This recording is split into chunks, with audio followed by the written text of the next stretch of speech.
What is the role of religion in our ever-changing world? From the News Channel 5 network, this is Issues of Faith.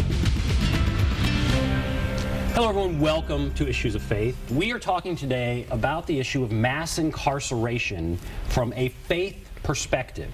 Happy to have with us a former chaplain at River Bend and a community leader. We have Reverend Jeannie Alexander, director of No Exceptions Prison Collective, with us. We'll talk about what that is. And Eric Brown, a community leader, Reverend Minister, Pastor Eric Brown. Thank you for being here.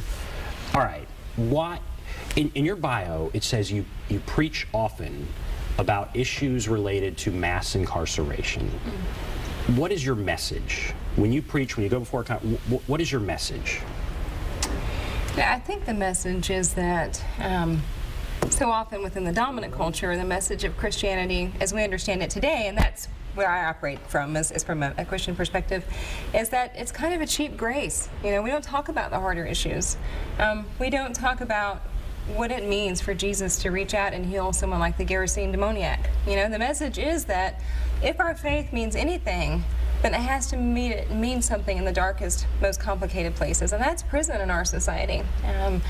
And what does it mean to be a nation that professes a religion, you know, broadly, of compassion, of redemption, of love, of reconciliation, but to cage 2.3 million humans? I mean, how do we reconcile this very real paradox? And I think what it means is that we often aren't serious about our faith when it's hard to be sometimes. And how was being a chaplain at River Bend for 3 years, right, how did that help bring you to where you are now?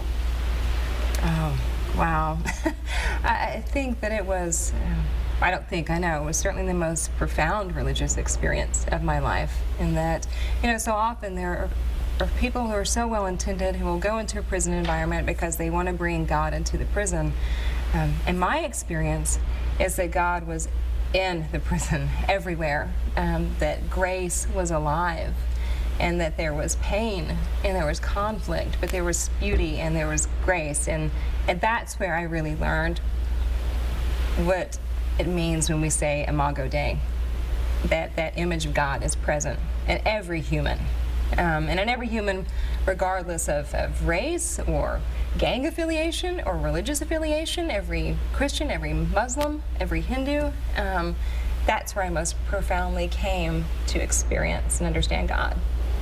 And Eric, I want to ask you, the Bible does talk about punishment. And certainly there's some people maybe who shouldn't be out there. How do we reconcile that? I mean, if there are people that are watching and saying, it's not appropriate to just let everybody out, I guess. You know, what is your message, your understanding of that?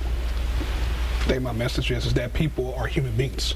I think we're always quick to use the words as convict, prison, criminal, felon, thug, but not necessarily get to know one another in a person. I think humanity within itself is both good as well as bad.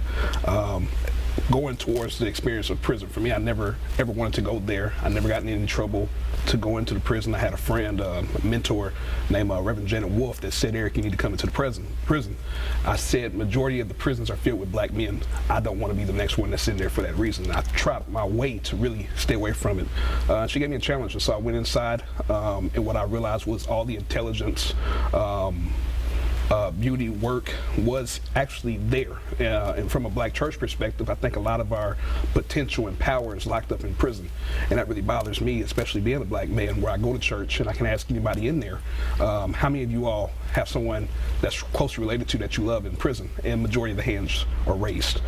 So when we talk about this word punishment, a lot of times I think that it's easy for us to stay there and just automatically make it this permanent thing, or to only see somebody based on one act, but not necessarily think of all of us have made mistakes, and all of us have done things that we just did not get caught for. Does that also mean that we get punished? And I think it's easy for us to have this good guy, bad guy mentality and not necessarily think about the fact that that's still a human being that has made a mistake, if they made a mistake at all.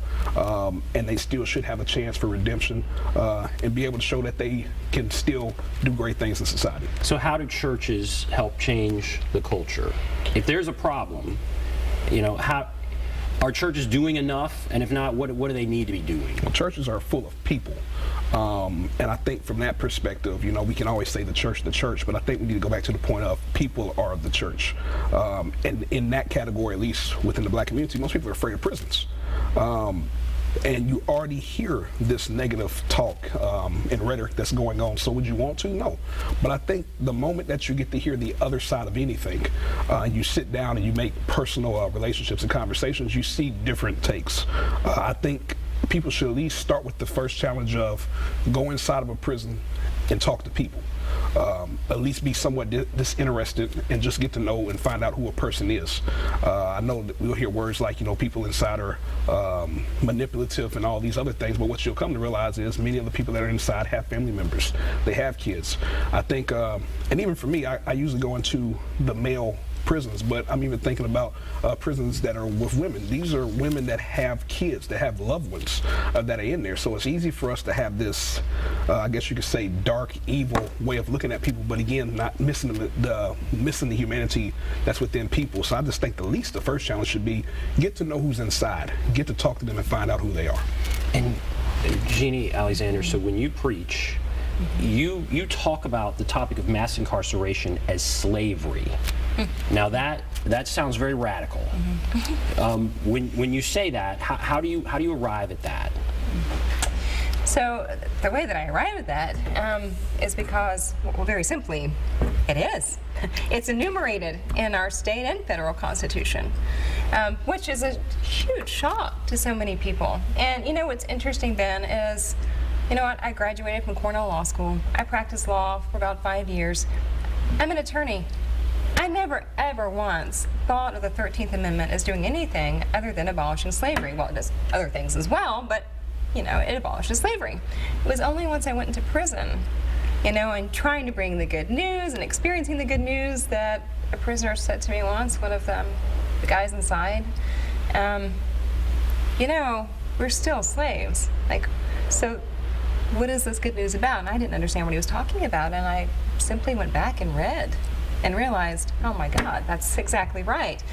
The 13th Amendment of the federal Constitution has what's known as a criminality clause that abolishes slavery except for those who have been duly convicted of a crime. So you're wanting to change the Constitution. I want to put that up. Yeah. We can put up, this is Article 1, Section 3 of the Tennessee Constitution. Is that right? Right, it's Article 1, Section 33 of the Tennessee Constitution. So what you'll... and it says that slavery and involuntary servitude, except as punishment for a crime, whereof the party shall have been duly convicted, are forever prohibited in this state. Exactly. In our position, you know, and this is a position I come to from a faith position as well as a political, but from a faith position, is that should read that slavery and involuntary servitude are forever prohibited in the state. It's very straightforward. I mean, this is, you know, the issue of slavery divided every major denomination in this country. You know, during the Second Great Awakening, you know, we start in the 1740s, 1750s, building up into like the 1850s, moving toward the Civil War. This is what divided our country the first time. I mean, we've fought a terrible war over this. The issue of slavery, that's been decided, and it's been decided in the entire Western world. And so it's a very insidious thing that, in fact, we truly haven't abolished slavery in this country. What we've done is that we have narrowed the category.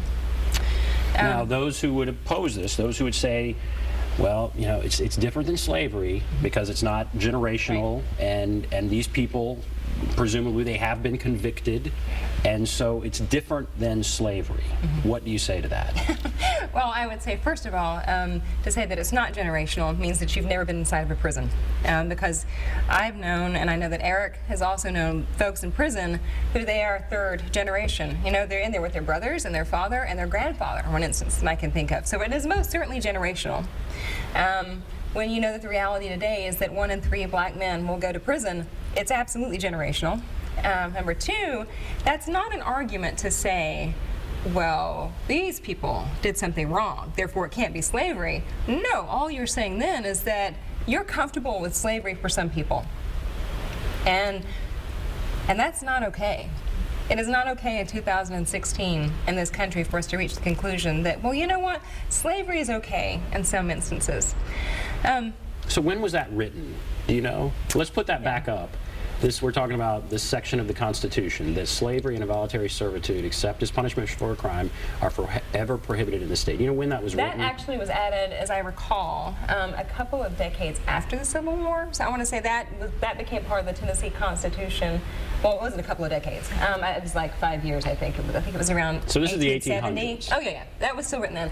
And I also want to point out that for every other Western country, every other Western democracy that abolished slavery, no one else kept an exception.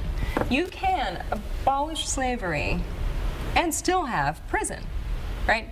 So for example, Section 1, Article 32 of the Tennessee Constitution allows for the creation and maintenance of humane prisons. I would say we're in violation of that. Our prisons aren't terribly humane, but it allows for that. So if you amend Section 33 and eliminate that language that allows for some form of slavery, that doesn't mean that you abolish prisons in this state. There's still a mechanism for social segregation. But what it means is that prisoners are prisoners. They are not slaves. You know? And so you think it's very important to change that language in our Constitution. All right, we have to take a break, and then I want to come back and ask, why do you feel it's important, and why do you feel it's important to change that language? When we talk about prison reform, this, I guess, is a place to start. Right. All right, we'll take a break. We'll be back right after this.